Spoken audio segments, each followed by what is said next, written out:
आप देख रहे हैं अनहोनी। तो चलिए बढ़ते हैं आज की इस कहानी की ओर।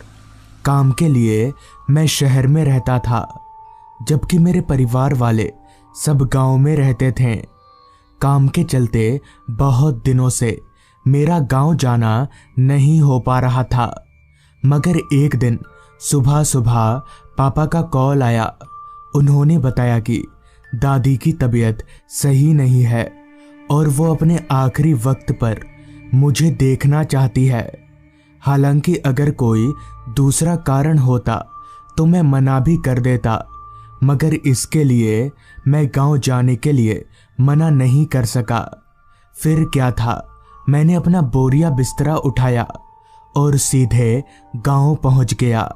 मैं लगभग 1 सालों के बाद अपने गांव आया था, मगर इन 12 महीनों में मुझे गांव का कोई भी कोना बदला हुआ नहीं नजर आ रहा था। सब कुछ बिल्कुल पहले जैसा ही था।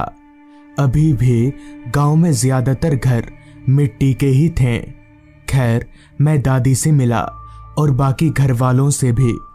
क्योंकि उन दिनों मौसम गर्मियों का चल रहा था, इसलिए शाम होते ही मैं ताजी हवा खाने के लिए घर के छत पर आ गया।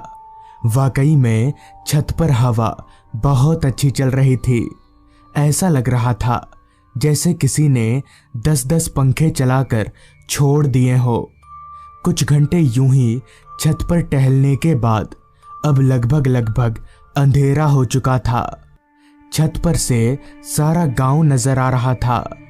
हालांकि गांव में पक्के इमारत बहुत कम थे, मगर जो थोड़े बहुत थे वो भी छत पर से नजर आ रहे थे। अभी मैं छत पर खड़े खड़े उन इमारतों को देख ही रहा था कि तभी मेरी नजर एक 2 मंजिला इमारत के छत पर गई, जहां कोई छोटी सी बच्ची छत पर इधर उधर टहल रही थी। उस बच्ची ने पूरे सफेद कपड़े पहन रखे थे, इसलिए अंधेरा होने के बावजूद भी वो मुझे नजर आ गई। अभी मैं उस बच्ची को देख ही रहा था कि तभी किसी ने पीछे से मेरे कंधे पर हाथ रख दिया। मैंने पीछे मुड़कर देखा तो पाया कि मेरा छोटा भाई है। तभी मैंने अपने भाई से कहा, वो घर किसका है? इतना कहकर मैं जैसे ही अपने भाई को घर दिखाने के लिए उस तरफ पलटा तो देखा कि वो बच्ची अब उस घर के छत पर गायब है। तभी मेरे भाई ने कहा, पता नहीं किसका घर है, पर वहां कोई रहता नहीं है, घर खाली पड़ा है। भाई के मुंह से ये सुनकर मुझे काफी हैरानी हुई कि अगर घर खाली पड़ा है तो फिर वो बच्ची कौन थी। खैर, उस वक्त मैंने बात को रफा दफा कर दिया।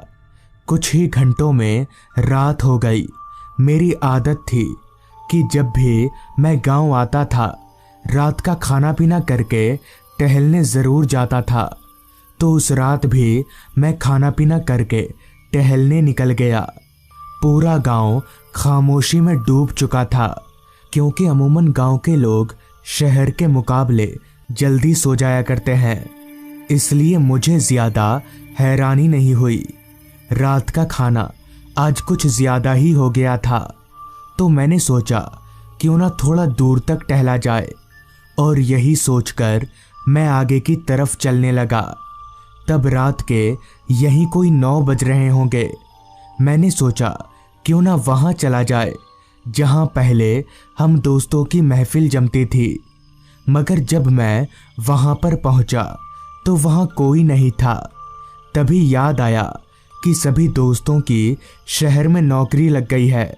इसका मतलब कि अब मैं अपने किसी भी दोस्त को नहीं मिल पाऊंगा। खैर, किया भी क्या जा सकता था। मैं आगे की तरफ जाने लगा। चलते चलते अब मैं उस घर के पास पहुंच चुका था, जिसके छत पर मैंने अपने छत से एक बच्ची को देखा था। वो घर काफी पुराना और जला हुआ मालूम पड़ रहा था, क्योंकि उस घर की बाहरी दीवारें शायद धुएं की वजह से काली पड़ चुकी थीं और उस घर के आसपास कोई घर नहीं था। उस घर की ऐसी हालत को देखकर ऐसा लग नहीं रहा था कि यहाँ कोई रहता भी होगा, और मेरा भाई भी तो यही बोल रहा था। पर अगर यहाँ पर कोई रहता नहीं है तो फिर वो बच्ची छत पर कैसे पहुँच गई थी?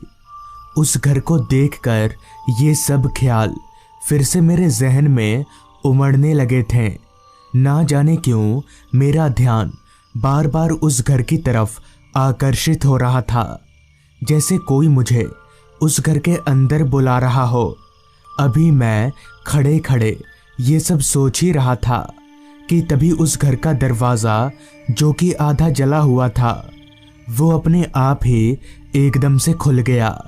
जबकि उस वक्त ना तो हवा चल रही थी और ना ही किसी ने दरवाज़ा खोला था। खैर, मैं दरवाजे के पास गया और घर के अंदर झांकने लगा। घर के अंदर अंधेरा होने की वजह से कुछ नहीं दिख रहा था। अभी मैं दरवाजे के पास खड़े होकर अंदर झांक ही रहा था कि तभी मुझे ऐसा महसूस हुआ जैसे किसी ने पीछे से मुझे धक्का दिया हो, और मैं धड़ाम से घर के अंदर जाकर गिर गया। मैं तुरंत पीछे पलटा, मगर मुझे पीछे कोई नहीं दिखा। खैर, मैंने अपनी जेब से अपना सेल फोन निकाला और उसकी फ्लैशलाइट जलाकर चारों तरफ देखने लगा। वो घर जैसा बाहर से दिख रहा था, अंदर से भी ठीक वैसा ही जला हुआ नजर आ रहा था। घर की खिड़की में जितने भी शीशे थे सब टूटकर चकनाचूर हो चुके थे। खैर, मैं घर में थोड़ा और अंदर जाने लगा। अभी मैं घर में अंदर जा ही रहा था कि तभी मुझे किसी बच्ची के खिलखिलाने की आवाज़ आने लगी। मैं समझ गया कि ज़रूर इस घर में कोई रहता होगा, मगर इस टूटे फूटे घर में कौन रहेगा, वो भी बिना बिजली के। अभी मैं आगे बढ़ ही रहा था कि तभी मुझे ऊपर वाले फ्लोर पर किसी के तेजी से दौड़ने की आवाज़ आने लगी। इसलिए मैं सीढ़ियों से होकर ऊपर वाले फ्लोर पर जाने लगा।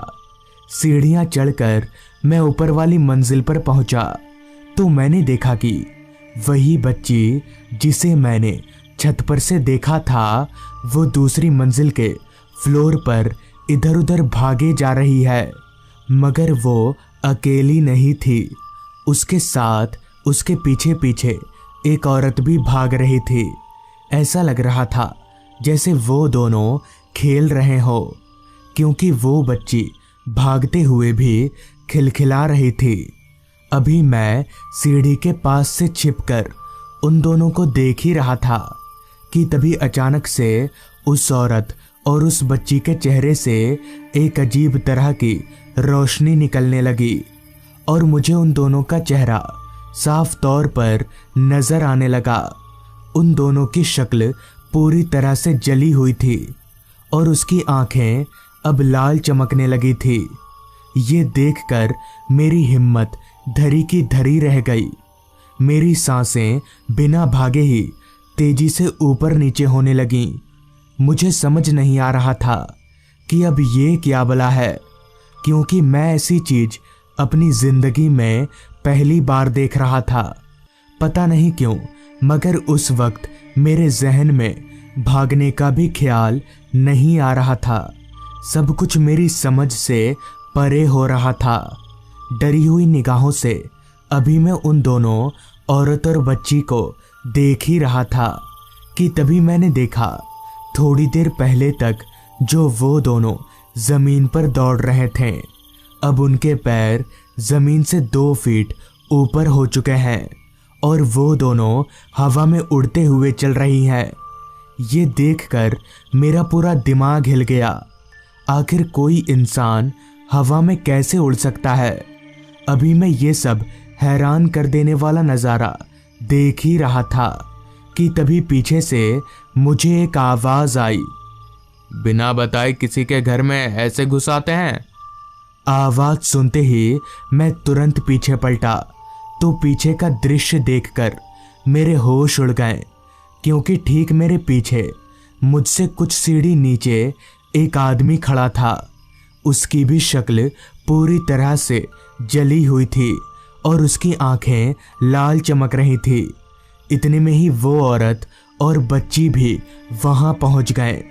अब उन 3 भूतों के बीच मैं पूरी तरह से घिर चुका था।